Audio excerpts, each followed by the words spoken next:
दोस्तों, अगर आप भी इंडिया और बांग्लादेश के बीच खेला गया चैंपियंस ट्रॉफी का सबसे रोमांचक थ्रिलर मुकाबला देखकर खुश है तो हमारी इस वीडियो को दिल से एक लाइक जरूर करें। आज की वीडियो का लाइक टारगेट केवल 500 लाइक का है।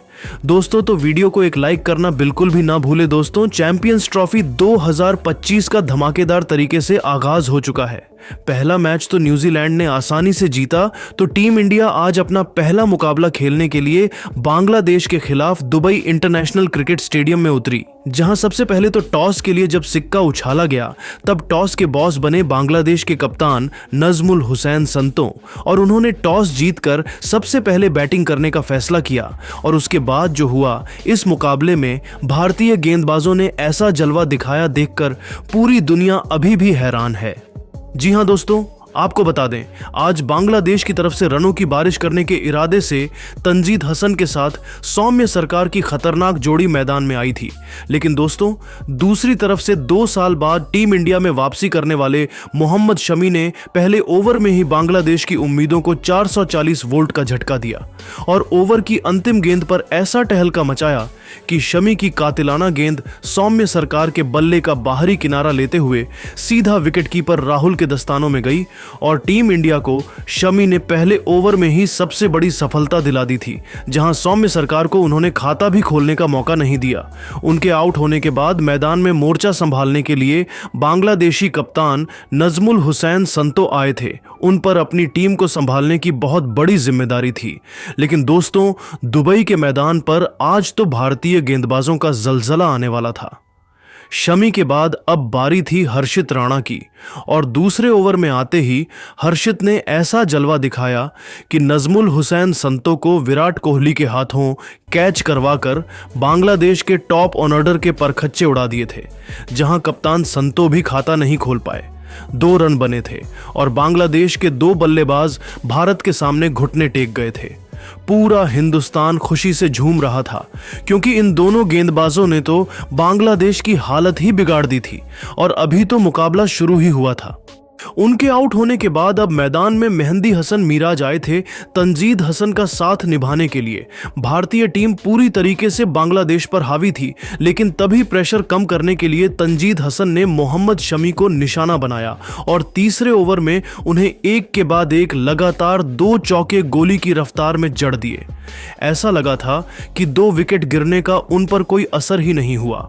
हालांकि दोनों बल्लेबाज दबाव में थे, सॉफ्ट तौर पर दिख रहा था, क्योंकि इन दोनों गेंदबाजों ने कमाल ही ऐसा किया था कि बांग्लादेशी बल्लेबाजों को समझ में नहीं आ रहा था कि किस तरीके से वापसी की जाए। और दोस्तों, इसी का फायदा उठाते हुए इस बार मोहम्मद शमी ने 7वें ओवर की दूसरी गेंद पर मेहंदी हसन मिराज को भी फंसाया और स्लिप में खड़े शुभमन गिल के हाथों कैच आउट करवाकर बांग्लादेश के बैटिंग क्रम की कमर तोड़ दी थी, जहां मेहंदी हसन अपनी टीम के लिए सिर्फ 5 रन बनाए और 26 के स्कोर पर ही बांग्लादेश के 3 बल्लेबाज ढेर हो गए थे।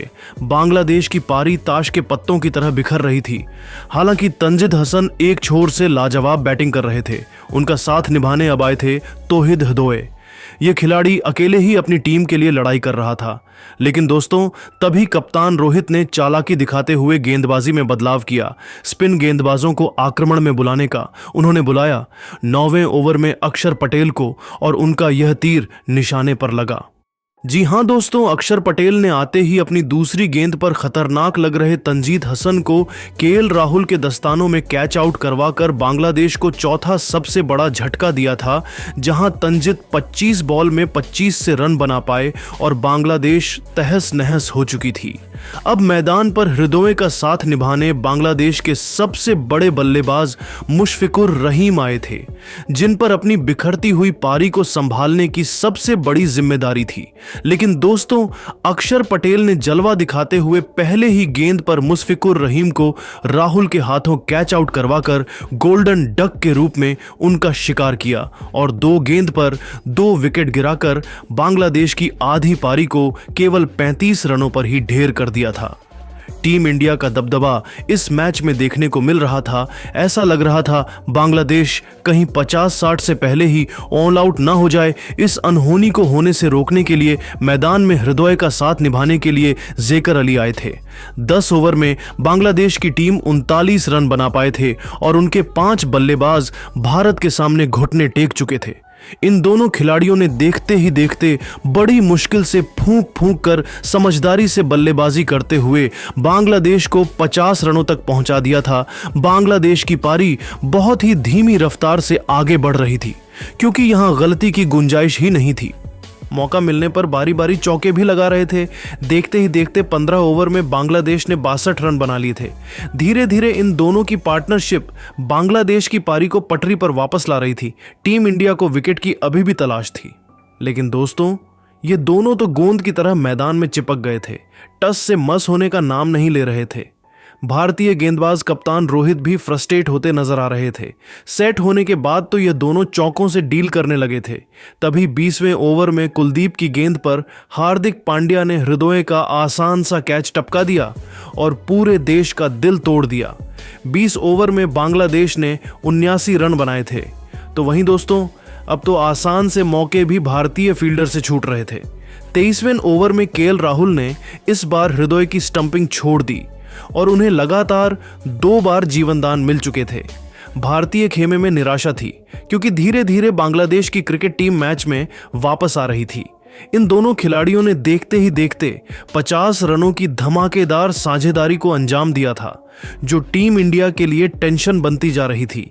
भारतीय गेंदबाज विकेट लेने की भरपूर कोशिश कर रहे थे, लेकिन एक के बाद एक 3 मौके भारतीय टीम के हाथ से निकल चुके थे, वरना अब तक तो शायद बांग्लादेश ऑल आउट भी हो जाती। यही चिंता हर एक भारतीय को सता रही थी। देखते ही देखते दोस्तों जेकर अली ने अपनी धमाकेदार हाफ सेंचुरी 87 बॉल में पूरी कर ली। इसी के साथ इन दोनों खिलाड़ियों के बीच 100 रनों की मैच टर्निंग पार्टनरशिप भी हो चुकी थी। तो दोस्तों उनसे कंधे से कंधा मिलाते हुए अगले ओवर में जडेजा को चौका मारकर हृदय ने भी 85 बॉल में अपनी हाफ सेंचुरी ठोक दी थी, जिसके दम पर बांग्लादेश मैच में एक अच्छी पोजीशन में पहुंच चुकी थी। तो दोस्तों सेट होते ही 38वें ओवर की दूसरी बॉल में हृदय ने कुलदीप को छक्का मारकर बांग्लादेश को 150 रनों के पार भी पहुंचा दिया था। तो अगले ओवर में जडेजा को भी उन्होंने बहुत दूर छक्के के लिए मारकर भारतीय खेमे में हड़कंप मचा दिया था। यह दोनों रन पे रन बनाते जा रहे थे। 40 ओवर में बांग्लादेश 159 रनों के पार थी। भारतीय खेमे में निराशा छा चुकी थी क्योंकि यह दोनों रुकने का नाम नहीं ले रहे थे। उनके बीच 150 रनों की बहुत बड़ी साझेदारी हो चुकी थी, लेकिन दोस्तों तभी 43वां ओवर लेकर आए मोहम्मद शमी ने जेकर अली को किंग कोहली के हाथों कैच आउट करवाकर टीम इंडिया को 6वीं सफलता दिलाई, जहां जेकर अली 114 बॉल पर 68 रन बनाकर वापस लौटे। उन्होंने टीम इंडिया की नाक में बहुत ही दम किया था। उनके आउट होने के बाद मैदान में रिसाद हुसैन आए थे, जिन्होंने आते ही पहले चौका तो अक्षर पटेल को ही लगातार 2 तूफानी छक्के मारकर अपनी टीम को 200 के पार पहुंचा दिया। 45 ओवर में ही बांग्लादेश ने 212 रन बना लिए थे और जिस तरीके से बैटिंग हो रही थी लग रहा था आसानी से टीम इंडिया को 250 से बड़ा टारगेट मिलेगा।